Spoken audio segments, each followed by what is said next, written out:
கர்த்திரையாய் சூழ்ந்த இருளறவே பேரொழியாய் நின்ற திருவுருவே ஆசானே என்னை ஆள்பவனே குருநாதா பக்கீசாமி.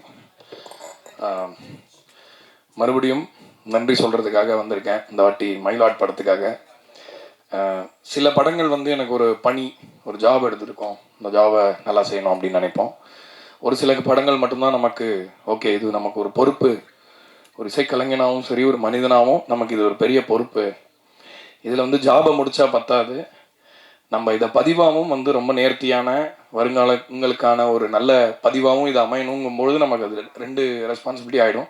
எப்பயுமே ராஜமுருகன் சாருடைய உரையாடல்கள் நமக்கு நடக்கும்போதோ, அவர் எனக்கு பாட்டு எழுதும் போதோ, இல்லை அவரோட படத்துக்கு நான் இசையமைக்கும் போதோ எப்பயுமே அந்த பொறுப்புன்ற விஷயத்தை தான் நான் ரொம்ப உணர்ந்திருக்கேன். ஸோ ரொம்ப ஸ்பெஷலான ஒரு கிரியேட்டர். ஜோக்கர் படத்தில் ஆரம்பித்தோம், அதுக்கு முன்னாடி குக்குவில் பாடுற டைம்லேருந்தே அவரை வந்து ஒரு கிரியேட்டராக, ஒரு மனிதராக, அவரோட சிந்தனைகள் என்ன, அவர் என்ன மாதிரி ஒரு படைப்பாளின்றது எப்பயுமே சர்ப்ரைசிங்காக இருக்கும் எனக்கு. அதே மாதிரி மயிலாட் படத்தில் இன்னொரு புது விதத்தில் ஒரு சர்ப்ரைஸ் கொடுத்தாரு. அதாவது அவருக்கே உரித்தான அந்த பொலிட்டிக்கல் சட்டையரை வந்து ரொம்ப ஒரு ஜனரஞ்சகமாக எல்லாரும் ரசிக்கும்படியாக அவர் கொடுத்தது வந்து எனக்கு ரொம்ப சர்ப்ரைசிங்காக இருந்தது. அவர் இத்தனை வருஷமாக பார்க்குற ஒரு ஃப்ரெண்டாக, ஒரு பிரதராக எனக்கு ரொம்ப பெருமையாக இருந்துச்சு. ஸோ மயிலாட் படத்தை எனக்கு கொடுக்கறது ரொம்ப தேங்க்ஸ் சார். அவரும் அதில் 2 பாடல்கள் எழுதியிருந்தார். ரொம்ப சிறப்பாக அந்த பாடல்களும் எனக்கு அமைஞ்சது. அதே மாதிரி சசி சாருக்கும் இது ரொம்ப தொடர்ச்சியாக, அதாவது டூரிஸ்ட் ஃபேமிலிக்கு அப்புறம் இந்த படம் திரும்ப அவரோட சேர்ந்து ஒரு வெற்றியில் பங்கேற்கிறதுன்றது ரொம்ப ஸ்பெஷலான ஒரு தருணமாக உணர்கிறேன். அப்புறம் அம்பேத் சார், நிறைய நாங்கள் நேரில் மீட் பண்ணி பேசினதை விட ஃபோனில் பேசினது தான் அதிகம்.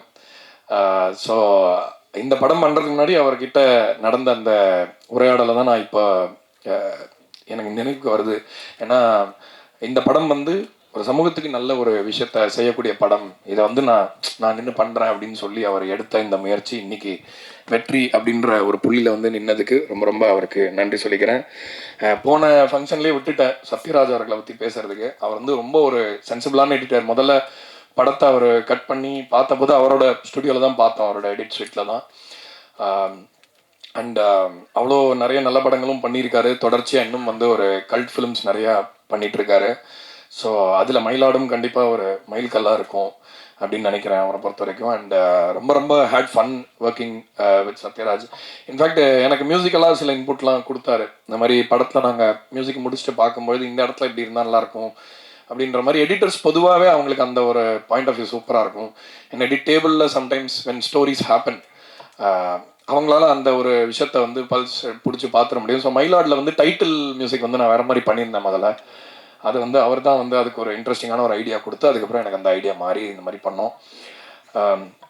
ஒன்ஸ் அகெயின் இந்த மாதிரி படங்கள் ஜெயிக்கிறதுக்கு எல்லாரும் நாங்கள் எவ்வளோ உழைச்சாலும் எவ்வளோ வேலை பண்ணாலும் எல்லாத்துக்கும் மேலே நீங்கள் கொடுக்கறது தான் பாஸ் எங்களுக்கு. ஸோ ப்ரெஸ் அண்ட் மீடியா எல்லோரும் பார்த்துட்டு இந்த படம் வந்து ரொம்ப சிறந்த படம். We can keep comparing collections, இது எவ்வளோ பண்ணிச்சு இது எவ்வளோ பண்ணிச்சுன்னு சொல்லலாம். ஆனால் நிறைய படங்கள் வந்து காலத்தை தாண்டி ஒரு சில படங்கள் வந்து என்ன சொல்கிறது, ஒரு எப்பயுமே நிழல் யாருக்கு வேணுமோ, யாருக்கு அந்த கம்ஃபர்ட் வேணுமோ, யாருக்கு அந்த இடம் வேணுமோ, யாருக்கு மனிதத்தை பற்றின சிந்தனையை ஒரு டைம் திரும்ப ரீதிங்க் பண்ணி பார்க்கணுமோ, ஒரு ஆலமரம் மாதிரி சில படங்கள் எப்பயுமே இருக்கும். அந்த லிஸ்ட்டில் மயிலாட் படத்தையும் ரசிகர்கள் வச்சிருக்காங்க இப்போ அப்படின்றது ரொம்ப ரொம்ப சந்தோஷமாக இருக்குது. ஒன்ஸ் அகெயின் இந்த படத்தில் இசைக்காக வேலை பண்ண எல்லாரையுமே நான் தேங்க் பண்ணிக்கிறேன். ஒவ்வொருத்தரையாக தேங்க் பண்ண டைமில். ஸோ மொத்த மியூசிஷியன்ஸுக்கும் தொழில்நுட்ப கலைஞர்கள் எல்லாருக்குமே என்னோட நன்றியை சொல்லிக்கிறேன்.